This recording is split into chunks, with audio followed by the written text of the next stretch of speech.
Yo, what is up guys? Delboy here, aka Blue Collar Sports TV. Hopefully you guys are doing well. If you're new here, smash that like, hit subscribe, all of that good stuff. Now, I can speak for myself and many of you. This past weekend in regards to boxing, I'm sure the main fight you was looking out for was Sabriel Matias versus Jeremiah Ponce. On paper, a fight in which promised fireworks, and it delivered to a certain degree. It was a good fight while it lasted, and Sabriel Matias became the new IBF super lightweight champion. Matias is a fighter in which has an extremely exciting style, and him winning the title this weekend to me was a big story because without that title, Sabriel Matias was never going to get big fights. He's never going to be in the conversation due to his style, due to the fact that he is super dangerous, and the fact that nobody really knows him. High risk, low reward, that sort of guy. But with a world title, he may be a much more attractive opponent for many fighters at super lightweight. And, you know, for us boxing fans, to me that is good news. Extremely good news because, again, put him in there with anyone at 140, it's going to deliver. He's that sort of fighter, and I'm glad now he's got more of a platform to get such fights. So to me that was the big story of the weekend, but not according to my YouTube feed, not according to my Twitter feed. Everybody was talking about Jake Paul versus Tommy Fury. Now, listen, do I blame Jake Paul or Tommy Fury for taking this fight, for doing what they're doing? Absolutely not. I don't blame these guys for getting paid, you know.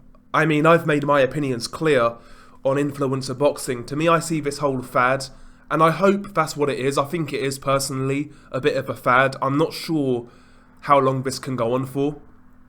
But regardless, I've always seen influencer boxing as a mere symptom of where boxing is at these days. I don't think it in itself is the problem. Again, it's just a symptom because I can't really see in any healthy sport that something like this would fly. I mean, for example, do you think the UFC would hold such events? They did when they was growing, when they were still, you know, desperate for any attention. They would sign the likes of Kimbo Slice, for example, and even CM Punk. But they've got to the point now to where the product really speaks for itself. They don't need these cheap marketing ploys or these cheap gimmicks to get eyeballs on the sport. You know, the UFC is what it is at this point in time. Again, they once needed it when they was growing, but not anymore. Whereas boxing, I mean, the reactions I've seen to this fight, crazy. Boxing writers, boxing uploaders are treating these guys as real fighters. The standards are that low that the likes of Jake Paul, among some people, are deemed real fighters. I've seen so many tweets online, you know, saying you have to respect Jake Paul, he's a real fighter, uploaders, etc. I mean, the standards are that low. The standards have degenerated that far to where, you know, we're giving flowers to Jake Paul. That's how low the standards are now. And as for Tommy Fury, I mean, he was the guy masquerading as the real boxer here, even though we know he's not, but he used that tag, he's the real boxer. He's been doing this since he was a teenager, apparently. Well, if that's the case, he should be fucking embarrassed by his performance. And again, I saw people give this guy credit. Insane. Anything to get their foot in the door and get these interviews. We're talking about the likes of Fight Hype, you know, Behind the Gloves, etc. These sort of channels, anything, they'll push any narrative to get their foot in the door and get these cushy interviews, to keep that gravy train running, you know? I mean, I saw Radio Raheem covering the fight. Again, I was embarrassed by his conduct. Again, supposed to be one of the leading interviewers in boxing. Embarrassing. Let's talk about Michelle Joy Phelps. She soon got her way out there. Not surprised. I mean, again, Michelle Joy Phelps, during the pandemic, when all of the boxing shows were called off, when there was no boxing, what was the first thing that she said? She said that the promoters, such as Eddie Hearn, should basically fund her while she's out of work, essentially, because of all of what she does for boxing and what she does for promoters. She was asking to get paid by promoters while the lockdowns were happening. And I said back then, and people fucking, I upset a few people for calling her out on it. And I said back then, give it 2 or 3 years, this chick will be on OnlyFans. And here we have it. This is the level of interviewer that we have in boxing. They'll push any narrative to get their foot in the door, even if it doesn't help boxing.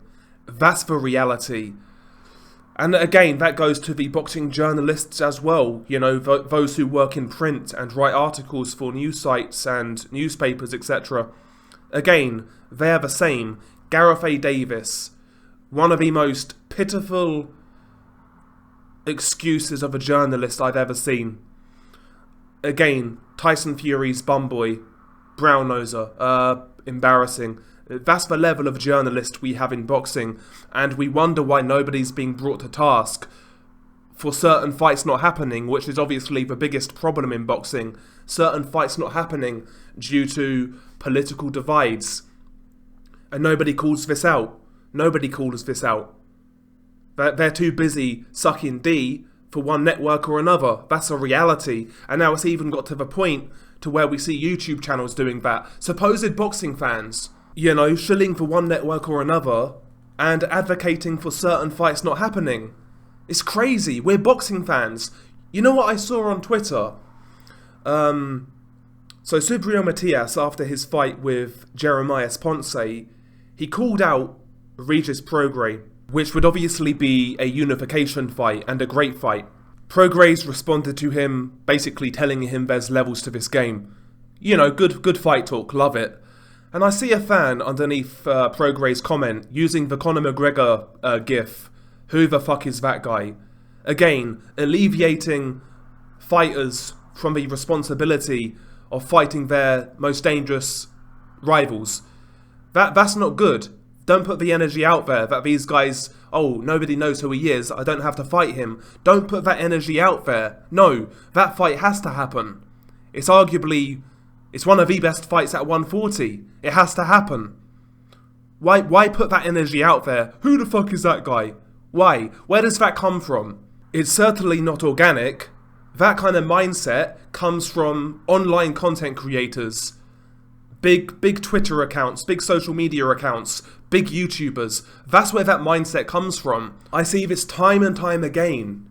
So many YouTube channels or Twitter accounts, you know, giving guys passes and reasons not to take certain fights because it doesn't suit their agenda.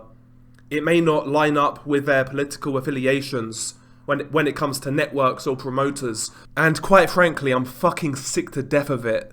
Raise the standards. Hold those in boxing accountable for certain fights not happening. Hold those in boxing accountable for the pricing out of working class fight fans. Because again, when I saw people complaining about DAZN price rises, all I saw was these fucking ponces put those people down who are complaining. That's all I saw.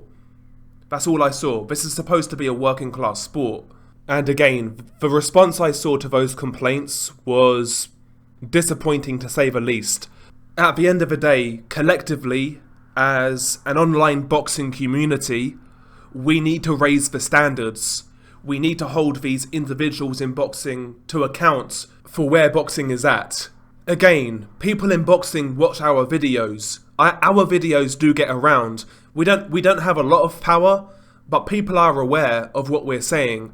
And if we can convert people into believing the same, where we are at these guys on their necks, who knows what could happen? Who knows what changes could be ensued because of pressure, because of public pressure? Why do you think the AJ Usyk fight happened, by the way? Because people like me, and many others like me, were calling for that fight.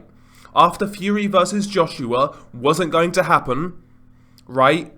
AJ's next option was Usyk as a Mando, and there was talks of him vacating that title, and many of us, guys like me, were vocal about it, saying no, you have to fight Usyk, he's your Mando, and he is the best opponent available. If there was no pressure, they would have vacated that title.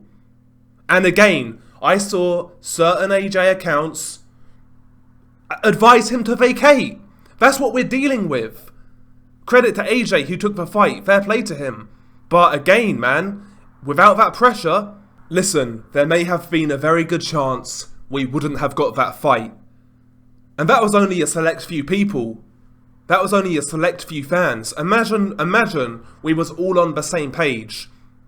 How much pressure we could apply on these cretins, these fucking cockroaches who have infested boxing. Maybe boxing would be run a little bit better if we was all on the same page. We're not going to see the world the same politically. We may not believe in the same God. We may not agree on anything outside of boxing. But when it comes to boxing, surely we should all be on the same page and wish for the best fights.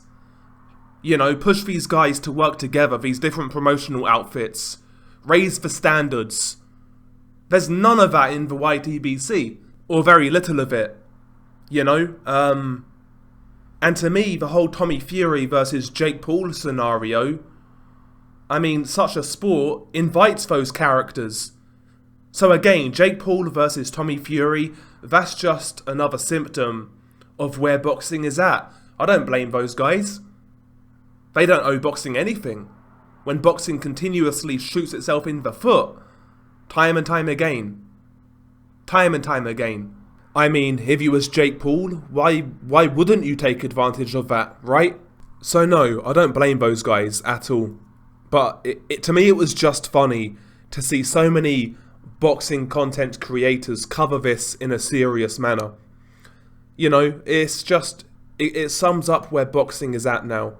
It sums up where boxing is at. Again, collectively, we need to raise the standards. We need to raise the standards. It's that simple. Nothing more to be said. Peace.